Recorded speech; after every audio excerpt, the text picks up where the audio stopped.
Hello and welcome to PlayStation All-Stars Battle Royale History, where today we will be looking at a forgotten legend, the hero of Calomere, Sir Daniel Fortescue. In the year 1286, an evil sorcerer named Zarok invaded the peaceful land of Calomere with his armies of the undead. King Peregrine sent his greatest soldiers into battle, with his best knight Sir Daniel Fortescue on the front line. Sir Dan led the charge and defeated Zarok, dying heroically to save his kingdom. Or at least that's what the legend says anyway. In reality, Dan was a coward who was a more skilled croquet player than a knight, elevated to his position just because he was able to make the king laugh. But legends have a tendency of embellishing things. 100 years later, Zarok came back and raised another undead army. However, in the process, he also resurrected a certain so-called hero. It has risen again, Sir Daniel Fortescue, see? The hero of Calomere who fell at the first charge. The fog of war and the shrouds of time conspire to turn the arrow fodder into the saviour of the day. But we knows better.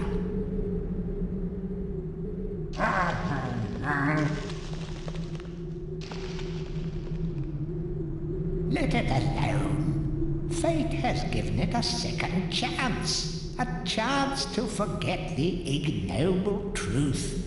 A chance to defeat Zarok and live up to the legend. We hopes it does well. And this is where Medieval comes in. Released back on the PS1 in 1998, Medieval was the adventures of an undead Sir Dan as he battles to truly overcome Zarok and live up to the reputation history has given him. This game was an action-adventure title mixing platforming, sword combat and other elements to produce a very Tim Burton-esque title. It gained cult success to the point where it gained a sequel where Dan is resurrected again in Victorian London, and a remake on the PSP in 2005 which was less well received. The game was loved for its gallows humour and quirky art style, and because of Dan himself, a clumsy and cowardly character whose heart is in the right place, assuming it hasn't already decomposed. Why his inclusion in All-Stars? Well, he's one of the representatives of the PlayStation 1, a first-party character with modest cult success and much loved by those who remember him, and his inclusion was a very welcome surprise to these fans. So let's take a look back at him. Dan's primary weapon, being a medieval knight, was a broadsword which he carried rather clumsily around with him. His primary attack in the original game was a 3-hit combo consisting of 2 swings and a stab, which he would use to chop zombies into bits. There was also a secondary move where Dan swung the sword in a circle, and this move could be charged up for greater range. Throughout the game, Dan could pick up better swords, switching from a small sword to a broadsword that could be enchanted for extra strength, up to a magic sword that could swipe through a shadow demon like butter. With later swords, Dan's combo would also change to a downward swing instead of a stab. The basic combo from the later swords and the stab from the small sword had been separated into 2 different attacks in PlayStation All-Stars, and he's also been given his spin move, which for some reason is no longer chargeable. The other sword moves in All-Stars are either original or based on the slightly more complex moveset in Resurrection, but I don't have the footage for this unfortunately, and I'd rather not go into Resurrection too much. On his other arm, Dan carried a shield. In Dan's script at the start of the game, you could pick up a bronze shield, which was small and lightweight. It was also easily damaged, and if you broke it, you would have to pick up a new one. This later gets dropped for the silver shield, which is larger and can take more damage before it's destroyed and needs to be replaced. And then you receive this reward from the Hall of Heroes. Ah, Herr Fortescue, you are back on the battlefield, yeah? This is good. People say to me, Sturmgard, what do you think of this sword or that axe? But I say to them, nein! Modern warfare is a question of science, the science of shields. I think maybe you should take my shield, yeah? It is magic, Herr Fortescue. Some say it is better to have a magic sword than a magic shield, but I say to use it, this is rubbish! So long as you use it properly, the shield will make you invincible! The gold shield was larger and sturdier and generally pretty awesome. If it broke, you could also get it repaired instead of rummaging around for a new one, which was also pretty handy. The shield was kinda useful in the medieval games. Dan could defend against pretty much anything until it broke, which could be useful considering how many things were actively trying to murder you relentlessly. It just had to be used sparingly due to the breakability. The gold shield is also in PlayStation All-Stars, and Dan can pull it out to gain protection from projectile attacks.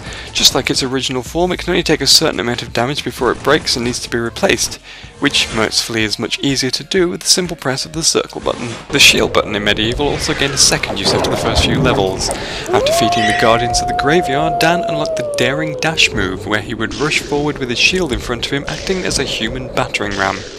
Well, a skeletal battering ram, I guess. It wasn't the most useful offensive move, but it did come in handy when it came to dodging or just generally moving quickly. It was just genuinely a nice move to have around. This dash is a part of Dan's moveset in PlayStation All-Stars as well, and it comes in two flavours. If Dan uses it without the shield, hitting an opponent results in Dan bouncing back briefly, but using it with the shield turns Dan into an unstoppable force, charging through opponents with great force, and becomes very, very useful.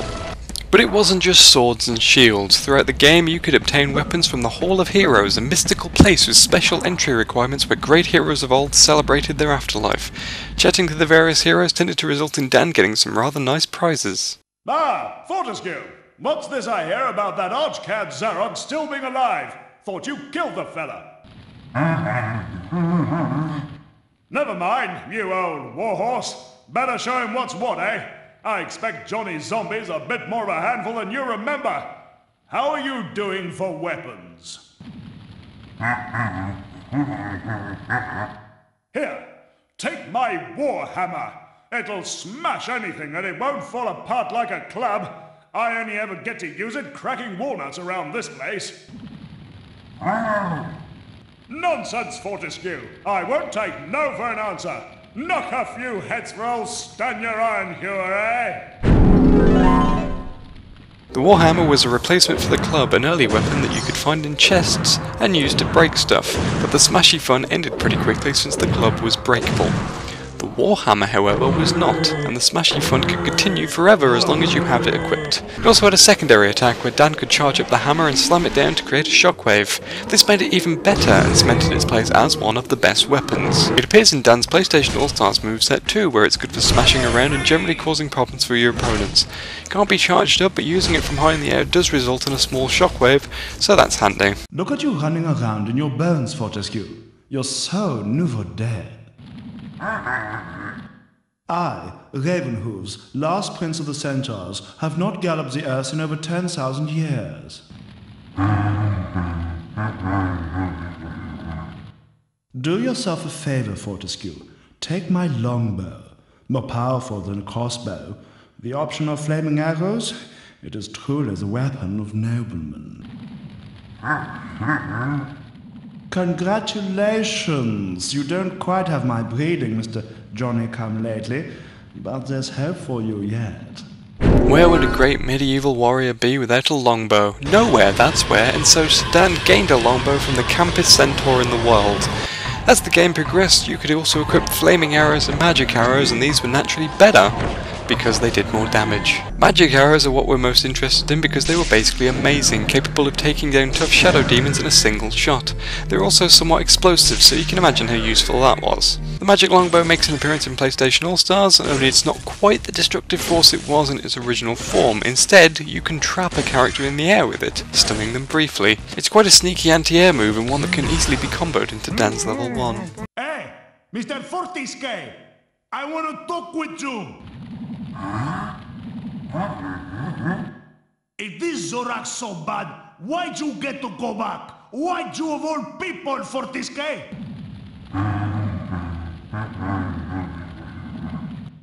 It should be I, Blood Monatha, Skull Cleaver. When I lived, always I had a pile of slain strewn around me. You spend most of your time organizing a changing of the guard and playing croquet with the king.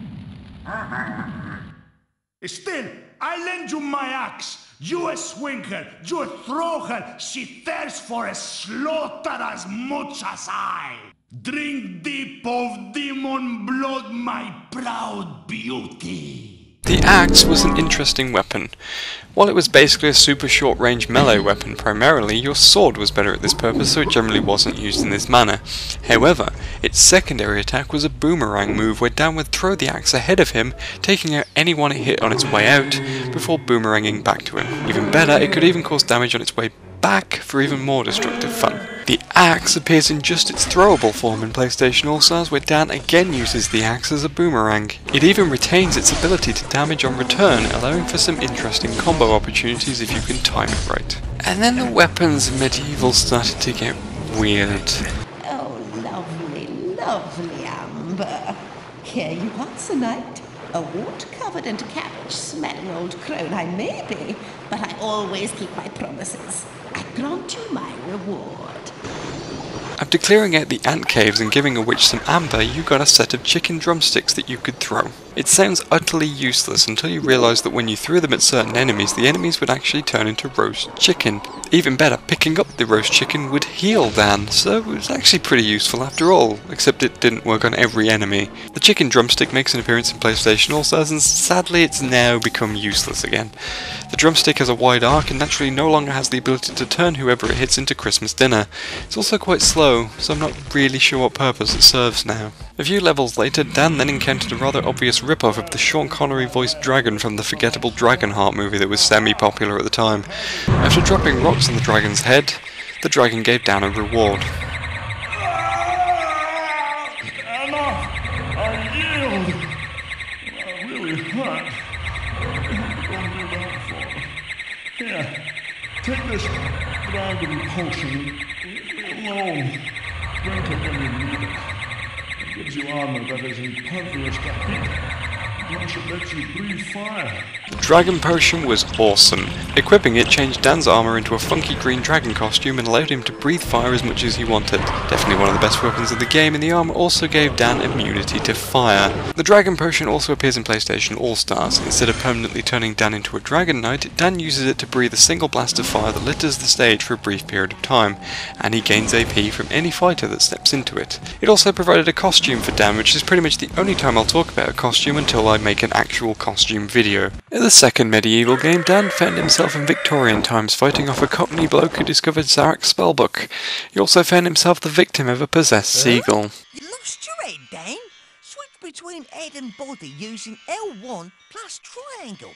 If you find your head, L1 plus triangle will put it back on. When Dan recovered his head, it became a permanent ability to use his head as an item. A few levels later, Dan also gained the ability to attach his head to little green hands that wandered around Victorian London for some reason. Placing Dan's head on a hand allowed you to scuttle around in small places that normal Dan couldn't reach, leading to secrets that netted you more money and health and other goodies. Not only has Dan's head removal ability been referenced to one of his intros, the green hand itself also became a move in PlayStation All-Stars. For some reason, the hand has become a suicide bomber, scuttling towards an opponent and exploding in a puff of green, causing a stun effect. I have no idea why. So, as usual, before we move on to the supers, let's take a quick recap of all of that.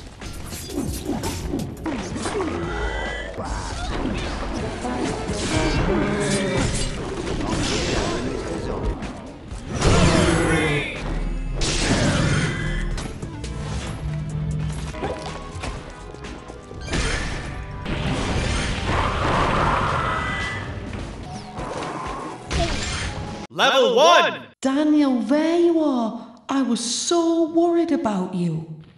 I know you have the heart of a hero, Daniel. Now we must show the others. Would you like to take my magic lightning bolts? I don't have many, but they're very powerful. Off you pop then, and keep your chin up. Oops, sorry, Daniel. Now take care. The good people of Gallowmere are depending on you. The lightning was quite possibly the best weapon you could obtain in Medieval. It was powerful and it spread along a wide area, meaning you could clear a room of enemies in seconds. The major downside was that it was limited in stock and could never be refilled, so it had to be used sparingly so you didn't run out. As a powerful ability that couldn't be used constantly, the lightning has naturally become Dan's level 1 super in PlayStation All-Stars, only it's been toned down a little bit. Now less likely to fill a room with lightning, instead it's just a single lightning bolt shooting from Dan's hand. It also requires some serious effort to get it to hit, so probably isn't the most useful super in the game. Level 2! In Medieval, the chalice was one of the most important things you could encounter. Usually found in secret places, the chalice was basically a giant floating golden goblet. There was one in each level, although initially Dan was unable to pick it up since it was transparent and ghostly. However, every time you killed an enemy, their soul would float out of them in the form of a red orb with a spectral trail, and each of these souls would be collected by the chalice. Collect enough souls and the chalice became obtainable. This granted access to the Hall of Heroes, where you obtained all the weapons we talked about today, so it was definitely worth picking up, although some were definitely easier than others. It also had another use. We never thought you'd get this far. Your final encounter with Zarok awaits beyond this point. He has surrounded himself with his unnatural bodyguards, but you may yet even the odds by calling upon the lost souls collected within your chalice. Place the chalice on the shield at the heart of the arena. Good luck, Sir Daniel Fortescue. In the final battle against Zarok, Dan brought a chalice with him and placed it in the arena, freeing many souls trapped inside. These souls turned into skeletal soldiers looking to fight along Dan. For the honor of Gallowmere! Yes, exactly. The first part of the fight against Zarok was then just using a special form of lightning to keep your soldiers healed as they hacked away at Zarok's army. And that's basically where Dan's level 2 comes from. Dan will pull out a chalice from his game and free all the souls inside, much like at the start of Zarok's fight. They don't turn into skeletal soldiers, however, but they do float around like souls in Medieval and hone in on Dan's opponents. Level 3! Well, I suppose we have to talk about Medieval Resurrection. Released in 2005 for the PSP, Resurrection was a poorly received remake of the original game. Some naysayers like to believe that Dan in All-Stars is based entirely on Resurrection, but the designs of the Warhammer and Chalice say otherwise, and I could easily merrily avoid discussing that game for much of this video. That said, I can't avoid it completely as much as I'd like to. So where Dan used his Chalice to summon an unholy army to defeat Zarok in the original game, he needed something else in the remake. Help you fight Zarok? Of course. If only to get some rest. I'd be off on holiday topping up my tan if it wasn't for that evil old madman. But there is a way to stop him. You'll need the Anubis Stone. It was used by Zarok 100 years ago to create an undead army. The very army that you fought on the day of your, arrow-based mishap. After that most bloody of battles, the Gallowmere people acquired the stone. To prevent its power being used again for evil, they broke it into 4 and gave each piece to a trusted member of the realm. Much of Resurrection concerned Dan chasing after the pieces of the Anubis Stone before he could go and kick Zarok's bony ass.